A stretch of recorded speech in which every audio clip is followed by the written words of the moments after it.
Hi guys எல்லாருக்கும் வணக்கம். எல்லாரும் நல்லா இருக்கீங்கன்னு நினச்சிட்டு இருக்கேன். ஓகே, நம்ம ஆன்லைன் கிரிக்கெட் ட்ரேடிங் பார்த்துக்கிட்டு இருக்கோம். இன்றைக்கி என்ன ஒரு வீடியோனா, நண்பர் ஒருத்தர் கேட்டிருந்தார், எந்த ப்ரைஸில் உள்ளே என்ட்ரி ஆகி திருப்பி ப்ராஃபிட் செட் பண்ணி வெளியில் வரணும் அப்படின்ற மாதிரி கேட்டிருந்தார். ஸோ அவருக்கான ஒரு சின்ன கிளிப்ஸ் தான் அவர். ஓகேங்களா, பார்த்துருவோம். அவருக்காக கொஞ்சம் ப்ரிப்பேர் பண்ணியிருக்கேன். புரியும்னு நினைக்கிறேன் உங்களுக்கு. கண்டிப்பாக இதை வாட்ச் பண்ணுங்கள், கண்டிப்பாக உங்களுக்கு புரியும். ஓகே, 2 மேட்ச்சு ஃபார் எக்ஸாம்பிளுக்கு நான் எடுத்துகிட்டு வந்திருக்கேன். அதில் ஒரு மேட்சோட ப்ரைஸ் பார்த்திங்கன்னா 3.30 காமிக்குது. ஸோ இன்னொரு மேட்ச்சில் 8.60 காமிக்குது. இப்போது நம்ம டெபாசிட் பண்ண உடனே டக்குன்னு பாயிண்ட்டு தான் பார்க்கணும். பாயிண்ட்டை பார்த்துட்டு என்ன ரேஞ்சில் இருக்காங்கன்றத முக்கியமாக வாட்ச் பண்ணணும். ஃபர்ஸ்ட் ஆஃப் ஆல் 3.30 இருக்கான்னா இவன் மேலே நம்ம வந்து ஒரு 500 or 1000 rupees போடுறோம்னா தாராளமாக போடலாம். ஏன்னா இந்த டைமில் ஃபஸ்ட்டு செட்டு முடிஞ்சிருக்கும், இல்லாட்டி செகண்ட் செட்டில் கொஞ்சம் ஈக்குவலாக இருக்கிற மாதிரி இருக்கும். ஸோ இல்லாட்டி ஃபஸ்ட்டு செட் வின் பண்ணுற மாதிரி கொஞ்சம் இருக்கும். ஸோ இந்த மாதிரி சினாரியோவில் தான் இந்த 3.30 ரேஞ்ச் வந்து வரும். ஸோ அது 2 பேர் எந்த அளவுக்கு விளாட்றாங்க அப்படின்றத பேஸ் பண்ணி தான் அந்த ப்ரைஸ் வந்து கொடுப்பாங்க. ஸோ நல்லா விளாட்ற 2 பேராக இருந்தால் கண்டிப்பாக ப்ரைஸ் இந்த மாதிரி இருக்கும். இதுவே ஒருத்தன் நல்லா விளாண்டு ஒருத்தன் ஒஸ்ட்டாக விளாட்றான் அப்படின்னா அவனுக்கு ப்ரைஸ் வந்து கொஞ்சம் வித்தியாசமாக வரும். ஸோ அந்த மாதிரியான ப்ரைஸ் தான் இந்த 8.60 கீழே இருக்கிற ஸ்க்ரீனை பார்த்திங்கன்னா தெரியும். ஸோ இப்போது 1000 rupees போடுறா இருந்தால் இந்த 3.30 ஃபஸ்ட்டு போட்டுடலாம். போட்டுட்டு கொஞ்சம் வெயிட் பண்ணிவிட்டு இப்போ 3.30 போட்டோம்னா நமக்கு 2300 ப்ராஃபிட் கிடைக்கும். ஸோ அது அப்படியே விடாமல் என்ன பண்ணோம்னா அந்த 1.43 இப்போ இருக்குது இல்லையா, அது என்ன ஆகும்னா 2.65 2.45 ஸோ இந்த ரேஞ்சுக்கு அது குறையும். அதாவது அந்த ப்ரைஸ் வந்து கூட ஆரம்பிக்கும், 3.30 வந்து குறையும். ஸோ 3.30 2.45 2.60 ஸோ இந்த ரேஞ்சுக்கு குறையும், இல்லை 2.1 அந்த மாதிரி ரேஞ்சுக்கு குறையும். ஸோ அந்த டைமில் நம்ம ஒரு அமௌண்ட் மைண்டில் புக் செட் பண்ணிக்கணும். ஸோ எய்ம் டு ப்ராஃபிட்டாக வந்து ஒரு 600 இல்லை ஒரு 800 900 இல்லை ஒரு 1000 rupees. ஸோ இந்த மாதிரி நம்ம மைண்ட் ஃபிக்ஸ் பண்ணி அதை அப்படியே புக் செட் பண்ணிடணும். ஸோ அந்த ப்ரைஸ் வரும்பொழுது டக்குன்னு வச்சிடணும். இல்லைன்னா சரி இன்னும் கூடன்னு வெயிட் பண்ணிங்கன்னா கண்டிப்பாக அது அகெயின் நமக்கு ஆப்போசிட்டாக நடக்கிறதுக்கு வாய்ப்பு அதிகம். நமக்கு ஃபேவராக நடக்கிறதுக்கு வந்து ரொம்ப கம்மி, பட் ஆப்போசிட் நடக்க ரொம்ப ரொம்ப அதிகம். ஏன்னா எதுவுமே நம்ம நினச்ச மாதிரி நடக்காது. ஸோ அதே தான் இங்கேயும் நடக்கும். அதனால் சொல்கிறேன், ப்ரைஸ் அதிகமாக இருக்கும்போது போட்டோம், திருப்பி ரெடியூஸ் ஆகுதுன்னா நீங்கள் நினைக்கிற அமௌண்ட்டு வந்து ஓகே எனக்கு 600 இல்லை 700 கிடச்சா போதும் அப்படின்னு நினச்சிட்டிங்க, அந்த ப்ரைஸ் கரெக்டாக வந்துருச்சுன்னா அங்கே ப்ளேஸ் பண்ணிட்டுருங்க. அங்கனக்குள்ளே யோசிக்கவே வேணால் தாராளமாக பண்ணுங்கள். நீங்கள் பண்ணதுக்கப்புறம் பெரிய ப்ரைஸ் வந்து கூடி குறைஞ்சா கூட நோ ப்ராப்ளம். ஏன்னா அடுத்த செகண்ட் செட்டில் அதை வாட்ச் பண்ணி அது மேலே அகெயின் நம்ம ட்ரேட் பண்ணிக்கலாம். ஸோ மறுபடியும் நம்மளால் அந்த அமௌண்ட்டை வந்து இப்போ 7500 இருக்குல்ல, இதையே வந்து 1500 மாற்ற முடியும். ஸோ அது போக போக அந்த மேட்சை பார்த்து நம்ம இது பண்ணிக்கலாங்க. சரிங்களா? இப்போது இன்னொரு ஆப்ஷன் என்னென்னா, இப்போது இன்னொரு மேட்ச்சில் வந்து 8.60 ஒருத்தன் இருக்கான், ஒருத்தன் 1.12 இருக்கான். ஸோ இந்த சினாரியோவில் ஃபஸ்ட்டு செட்டு முடிஞ்சிருக்கும், செகண்ட் செட்டில் 8.60 இருக்கிறவன் கொஞ்சம் வின் பண்ணுறதுக்கு போராடிட்டு இருக்கான்னு அர்த்தம். எப்படி சொல்கிறதுனா, இப்போது ஃபஸ்ட்டு செட் வந்து ஒருத்தன் வின் பண்ணிட்டான், செகண்ட் செட் அவன் வின் பண்ணணும், பட் அவனால் வின் பண்ண முடியல. பட் ஆனால் வின் பண்ணுறதுக்கு வாய்ப்பு இருக்குது, ஆனால் பாயிண்ட்டு கொஞ்சம் கம்மியாகவும் இருக்குது. எப்படி கமல்ஹாசன் மாதிரி கொஞ்சம் புரியாமல் இருக்கலாம். ஸோ இருந்தாலும் அகைன் நல்லா தெளிவாக சொல்கிறேன். இந்த 8.60 இருக்கான் அப்படின்னா அந்த டைமில் டக்குன்னு 1000 rupees இல்லை 500 நீங்கள் உள்ளே அது மேலே ட்ரேட் பண்ணாமல் என்ன பண்ணணும் அப்படின்னா, ஃபர்ஸ்ட் ஆஃப் ஆல் இங்கே மேட்சோட டீட்டெயில் இருக்கும். இந்த விளாட்றாங்க இல்லையா, இந்த மேட்ச் மெம்பரோட டீட்டெயில் இருக்கும். ஸோ ஓவரால் அவன் ரேங்க் என்ன அப்படின்றத பார்க்கணும். இங்கே ஒரு ஓவரால் ரேங்க் மென்ஷன் பண்ணிக்கலாம். ஸோ இந்த மாதிரி இந்த டீட்டெயிலை பார்க்கணும். இதில் போய் ஓவரால் ரேங்க்கு ஒருத்தன் 93 ஒருத்தன் 80. ஸோ கொஞ்சம் மேட்சாக கிட்ட தான் இருக்காங்க. பர்சன்டேஜ் 40% இவனும் 40% அவனும் இருக்காங்க. ஸோ 2 பேருமே கரெக்டான சேமான ஒரு காம்படிட்டர் தான். ஸோ அதே மாதிரி கரண்ட் ஃபார்ம் இது வந்து ஓவரால் ரேங்க் வந்து எப்படின்னா, ஓவரால் இந்த பிளேயர்ஸ் ரேங்க்கில் அவங்க வந்து 93 80 இருக்காங்க. ஸோ இதுவே கரண்ட் ஃபார்ம் பார்த்துட்டிங்கன்னா இவன் வந்து 33%, இன்னொருத்தன் அவனும் 33%. ஸோ கரண்ட் ஃபார்ம்னால் அந்த மேட்ச் விளாண்டுருக்கிற டைமில் யார் நல்ல ஃபார்மில் விளாட்றாங்க அப்படின்றது தான். இப்போ ஃபார் எக்ஸாம்பிளுக்கு கிரிக்கெட்டே எடுத்துகிட்டோன்னு வச்சுக்கலாம். இப்போ ஒரு சில பேர் மற்ற மேட்ச்சில் நல்லா எல்லா மேட்ச்சுமே ஒழுங்காக விளாடுவாங்கன்னு சொல்ல முடியாது. பட் அன்னைக்கு மேட்ச்சில் அவங்களோட ஆட்டம் எப்படி இருக்குது அப்படின்றத பொறுத்து தான் அவங்க எந்த பர்சன்டேஜ் எந்த அளவுக்கு அவங்க பெர்ஃபார்ம் பண்ணுறாங்க அப்படின்றத பற்றி தான் அன்றைக்கி டே அவங்களுக்கு இருக்குது. ஸோ அதே மாதிரி அப்போ விளாட்ற டைமில் கரண்ட் ஃபார்ம் யார் என்ன பர்சன்டேஜில் இருக்கா அப்படின்ற டீட்டெயில் இங்கே கொடுத்துருப்பாங்க. ஸோ முக்கியமாக நான் இதை தான் நான் முக்கியமாக பார்ப்பேன். கரண்ட்டாக எப்படி என்ன பர்சன்டேஜில் இருக்காங்கன்னு பார்ப்பேன். அது போக ஓவரால் ரேங்க்கும் பார்ப்பேன். ஸோ இது ரெண்டையும் பார்த்துட்டு தான் அதுக்கப்புறம் இந்த 8.60 இருக்கிற மேலே ட்ரேட் பண்ணலாமா வேணாமான்னு யோசிப்பேன். பட்டு என்ன பண்ணலாம் அப்படின்னா, ஜஸ்ட்டு ஒரு 200 இல்லை ஒரு 100 போட்டு ஜஸ்ட்டு செக் பண்ணுவேன் 8.60ல்.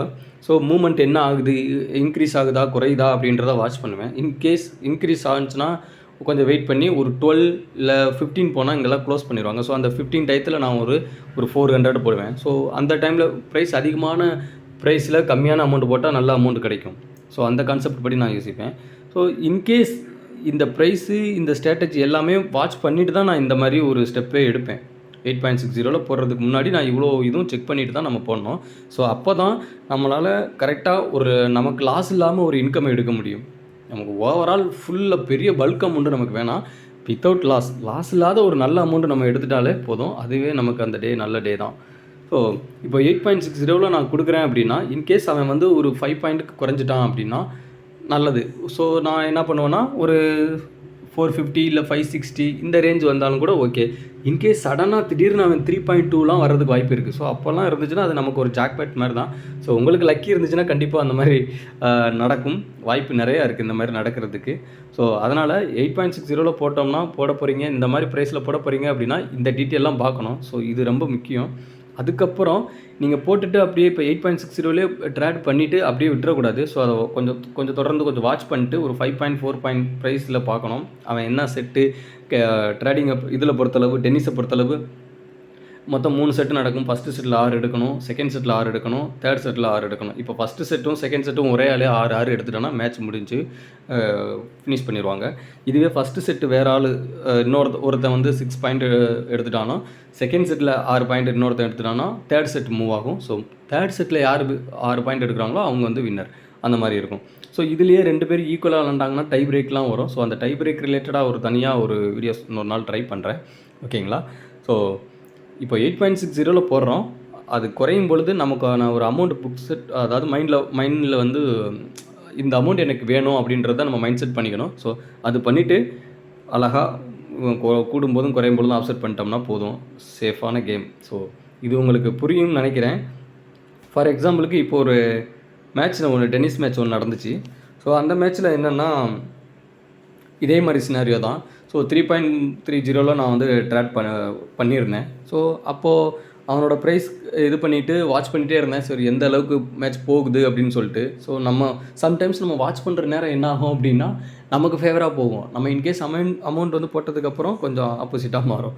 ஸோ இதெல்லாம் நிறையா நடக்கும். ஸோ இதெல்லாம் சந்திக்கிறதுக்கு தயாராக இருங்க, திடப்படுத்திக்கங்க.